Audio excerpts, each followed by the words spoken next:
B.Y.O.L. I can finally tell you what that means, and it stands for Bring Your One Light. That's right, folks. The 3-light setup that only requires one light. This is when basically you're shooting outdoors. We've shown you so many different techniques, and now I want to take a moment just to analyze this scene and kind of talk about how scenes like this, when we're shooting outdoors, we already have 2 different light sources. At a minimum, we have 2 different light sources already set up for us. All we need to do is just simply place our model and frame to utilize what's already there, and then add our one light to be basically our 3rd light in our scene. So this is really kind of we have a shot here that looks like we use 3 different lights to achieve, when in reality we're just positioning the model, we're using the sun, we're using a fill, we're using our one light to create our final look. Okay, so how do we approach this scene? Now, this was right after we shot those images where we basically showed you how to add to existing light. Okay, so I already had my B.O.L VB22s. There was 2 of them set up with a single battery pack on my boomstick, my big boomstick, and I had my Profoto RFI speed ring with my 3-foot Octa already ready to go. Okay, so we used that for that last tutorial. So I was already set. Now I also had the Sigma 120-300. It's a telephoto lens that I had on loan from Sigma, and it's an absolutely incredible lens. It's massive though, it's huge. So when I turned around from shooting that other tutorial, basically, when we turned around from shooting those other shots where we're adding to the existing light, I saw the sun was starting to take this approach behind the mountains where it was basically lighting the backside of all these cactuses, or cacti? Cacti? That sounds weird. Why does that sound so funny? Cacti. Okay, so it was lighting the backside of all the cactuses or cacti. Perhaps one of you can tell me which one is the correct term. I'm going to say cacti though, because it sounds absolutely awesome. So when I saw that, I was like, you know, within about half hour to an hour, the sun's going to get low enough where it's really going to backlight and create a beautiful scene. And then I'm going to go and get Yvette changed. We're going to go into a red dress and we're going to place her right in that scene. So I kind of had that in mind. Now, when we finished up that shoot, we did just that. We had Yvette change into a red dress. We used kind of that gold jewelry because I thought it'd look really cool.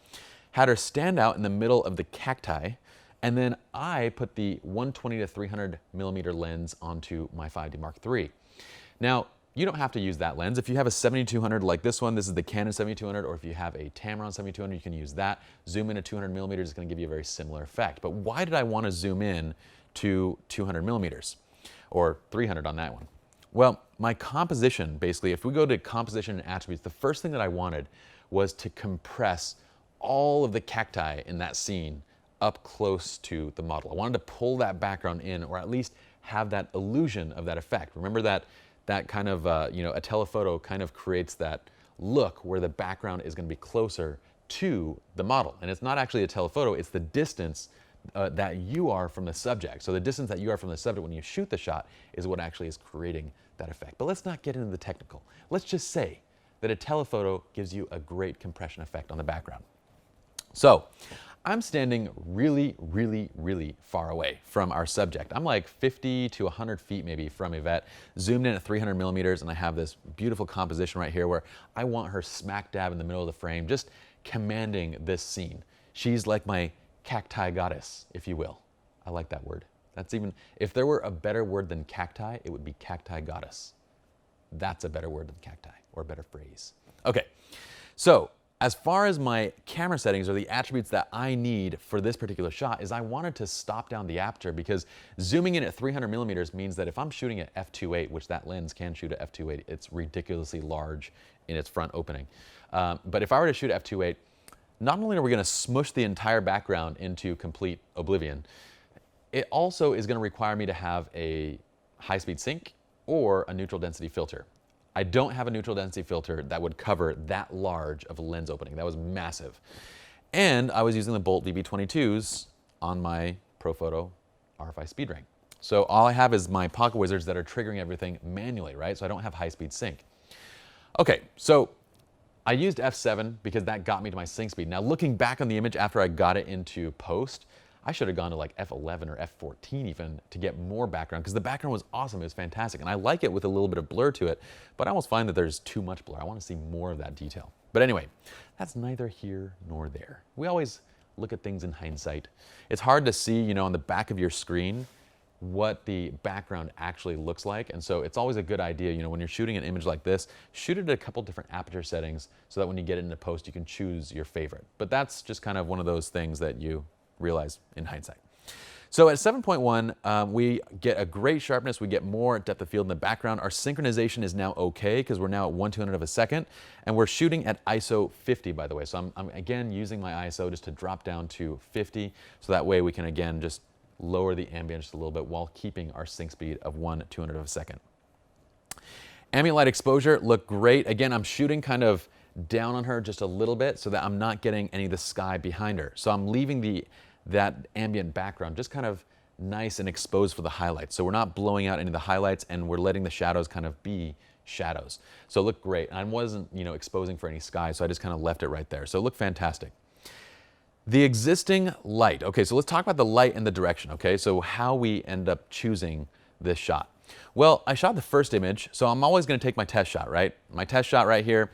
I shot the first image, again, f7.1, 1/200 of a second, ISO 50. Ambient light only, flash not fired. I have her doing exactly what I want her to do for this shot. And this was actually taken back to back. So this was actually taken first. This was just popped right afterwards with the flashes turned off. But we'll just say that this was my test shot, because I took another shot that was a test shot, but she wasn't in the exact pose. I thought it looked nicer with her in the exact pose. So I ended up getting an image of her. The background, everything was exposed well. I liked it all. I liked that center composition. I liked everything about it. What I noticed was that obviously, number one, she's dark, right? So she's not dark like complexion. She's just dark as in exposure. Come on, people. Okay, so we need to add light to her to get her up, to bring up her brightness and to make her the bright point and to kind of command the scene. But how do we choose the light direction? Well, let's go backwards. Let's start with the light quality, okay? For this particular shot, we're going for a fashion type shot, a fashion beauty-esque type look for this scene. So a large modifier that's gonna soften the light is gonna be ideal. Hence, our ProPhoto RFI, the 3-foot octa, is gonna be perfect. It's already set up, it's ready to go, so that's gonna give us the light quality that we want for her. But what direction should we choose? Well, you notice how we have this beautiful rim kind of coming along there. We have a hair light, we have like a little edge light on this side, and we have a great outline on this side. So you see how we don't really have that same outline on this side of her body? If I were to light from the opposite side, if I were to light from left to right, we're gonna kill this rim light right there, basically. You're not gonna really notice it because we're flashing directly over that side, essentially. So the transition, the edge there is not gonna be nearly as dramatic. In addition, I don't wanna kill the hair light on this side either, that beautiful kind of edge light. And we can see that there is an existing fill light. So our second light in the scene, our first light is the obvious one, right? It's the sun. The second light is our fill. The fill is coming from the ground, it's coming from the sky, it's coming from whatever's in front of her that's lit up. That is the fill that we have. And if there were a direction to that fill, it looks very flat overall, but if there was a direction to it, I'd say that it's slightly coming from right to left. And the reason why is that shadow on her nose right there. You see that shadow on her nose? You see how her face dips into shadow just a little bit more right here? We have a shadow right underneath the chin there. So boom, right away I know, okay, I have an existing fill direction. I just need to amplify that fill to make it my main light, right?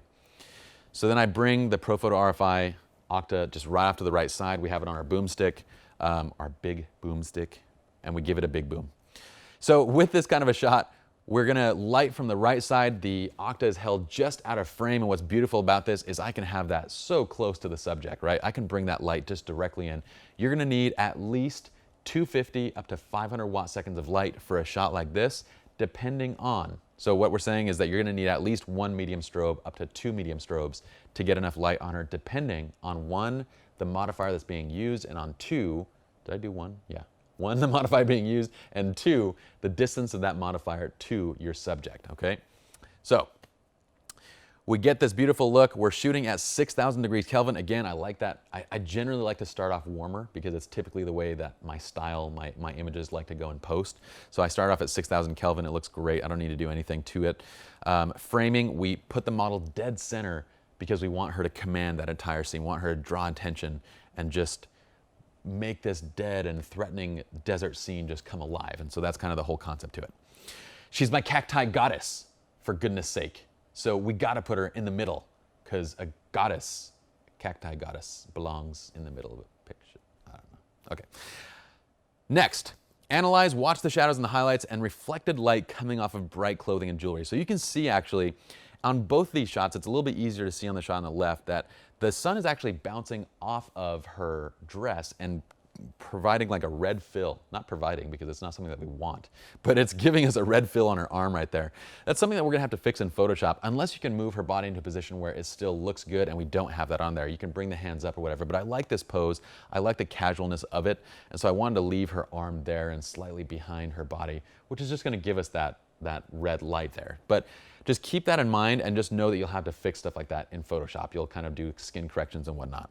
This is actually just the final image. There's no Photoshop done to this image. So you're looking at them directly out of camera, just side-by-side comparison. So again, with two Bolt VB22s, we're shooting at around 1/2 power. If you're using the ProPhoto B2, you're gonna be shooting 1/1 power unless you have two of them stacked. Either way, you're gonna need roughly 250 to 500 watt seconds worth of juice to get her properly lit up. Okay, so just analyze the shadows and the highlights closely, move the face into the position that you want, and from this scene now, you can see that we have a 3-light setup. We have a backlight, which is basically giving us our rim, our hair light, our background light. We have everything there. We have a fill that's filling in the shadows, and we have a main light, which is our, of course, main light on our subject there. So a 3-light setup with only bringing, did I say with? A 3-light setup with only bringing 1 light to our shoot. Now in the next tutorial, we're gonna take a look at this scene and just look at how we can control the fill light to whatever extent that we want using shutter speed. So let's go to that video now.